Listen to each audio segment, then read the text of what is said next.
शायद यहाँ पे। वैसे सर ये क्या ट्रायल कोर्ट का फैसला जब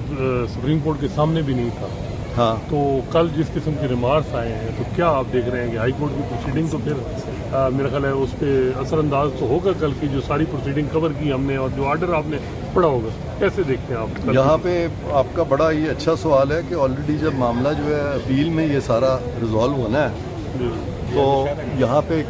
कोलैटरल प्रोसीडिंग में एक ऐसा फैसला चैलेंज किया जा रहा है जिसके बारे में अपील लाए करती है, तो कोलैटरली आप चैलेंज नहीं कर सकते, वो भी इन प्रोसीडिंग्स में, जहाँ पे के बात ये हो रही है कि हाई कोर्ट जो थी उसने जो ऑर्डर किया था वो ऑर्डर जो है वो किस तरह से इम्प्लीमेंट होना था और उस ऑर्डर की क्या तशरीह होनी थी। तो हाई कोर्ट खुद अपने ऑर्डर की तशरीह बेहतर तरीके से कर सकती है और इम्प्लीमेंटेशन भी हाई कोर्ट अपने ऑर्डर की खुद करा सकती है। उसके लिए petition for leave to appeal मेरे नज़दीक तो मेंटेनेबल ही नहीं। अच्छा सर, आज की जो ऑब्जर्वेशन है कि जो पिटिशनर की लिविंग कंडीशन उस पर हम हुकूमत से जो है ना उनका स्टेटमेंट चाहेंगे, तो ये आप नहीं समझते कि सू मोटो है? और 184(3) में 185 में कैसे ऑलरेडी हाँ, मेरी नज़र से जो आज के केस का जो गुजरा है, उनका जो ऑर्डर है जिसमें उन्होंने नोटिस इशू किया है, नॉर्मली तो ये होता था कि लीव ग्रांट की जाती थी और रीजंस दिए जाते थे। तो यहाँ पे पैरा 3 है गालिबन, जिसमें कि रीज़न कोई नहीं दिया गया, बल्कि कहा गया है कि बहुत अहम क्वेश्चंस राइज हो गए हैं। तो सुप्रीम कोर्ट इस तरह से मेरे नज़दीक नहीं लिख सकती कि अहम क्वेश्चंस राइज हो गए हैं, बल्कि बताना चाहिए कि वो कौन से अहम क्वेश्चंस हैं और उसके बाद फिर नोटिस होता है। तो ये सारी चीज़ जो है ये मैं समझता हूँ कि सुप्रीम कोर्ट का जो एक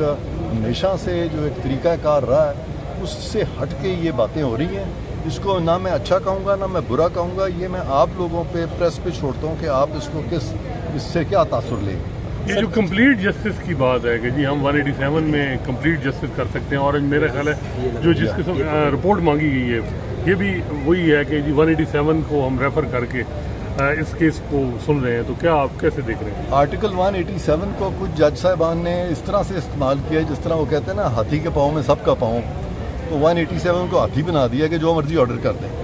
187 की जो लैंग्वेज है, मैं कई दफ़ा ये कह चुका हूँ और डेफिनेटली आप भी जानते हैं, सब जानते हैं कि वो ताबे है आर्टिकल 175 के क्लॉज 2 के, और वहाँ लिखा है कि किसी भी अदालत को बशमूल सुप्रीम कोर्ट के कोई ऐसा इख्तियार समाअत हासिल नहीं होगा जो कि उसको तफवीज़ ना किया गया हो कानून में और आइन में। तो लिहाजा 187 उन्हीं मामलात में आएगा जहाँ पे कि उनको दायरा इख्तियार है।